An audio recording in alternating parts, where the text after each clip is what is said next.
Hello, my name is Jeff Holsclaw. This is Dave Fitch. We're both pastors and professors here at Northern Seminary, and a couple things have been going on here in the country that we wanted to comment on really quick.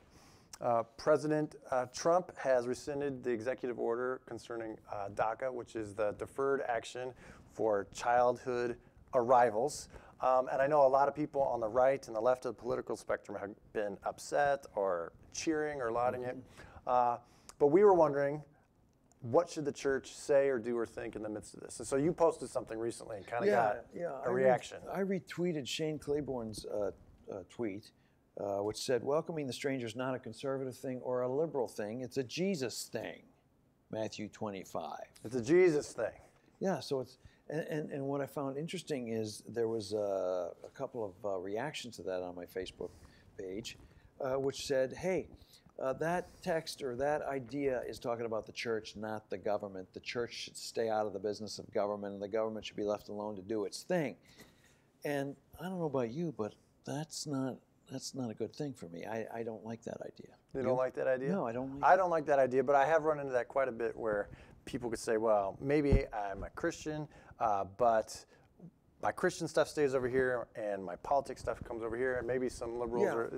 So what's a better way? Well, I just want to say that, you and I are kind of Anabaptists. We see the church as the center of the way God works in the world, but that does not mean we don't speak to bring influence upon the government, especially when the government is failing to live out the purposes of God in its policy and the way it's operating.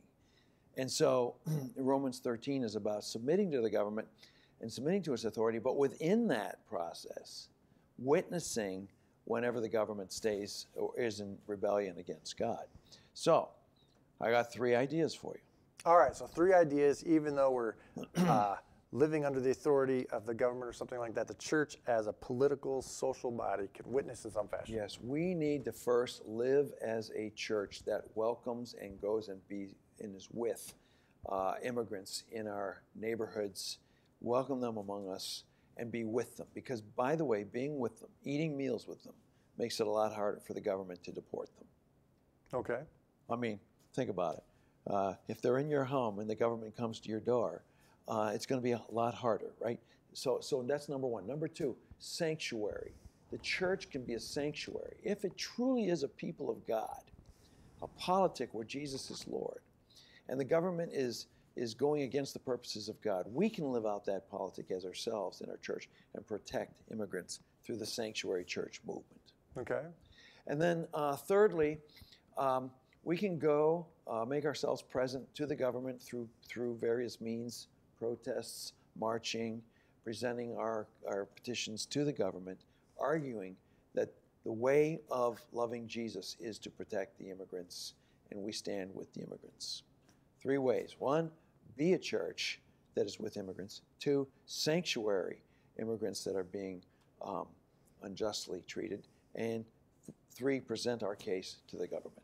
That in no way abdicates our role as the church, being the church and the witness to the gospel. In fact, it opens up opportunities for the gospel to be proclaimed and witnessed in our neighborhoods. So for me, this is a key opportunity for the church at our time to be a gospel living witness church. And I would just add to that I think that this really is living out of the story of being the people of God. Yes. God has always been working through people who are immigrants, who are strangers, who are foreigners, and enfolding them into his gospel kingdom purposes. And so this really is central to being citizens of God's kingdom.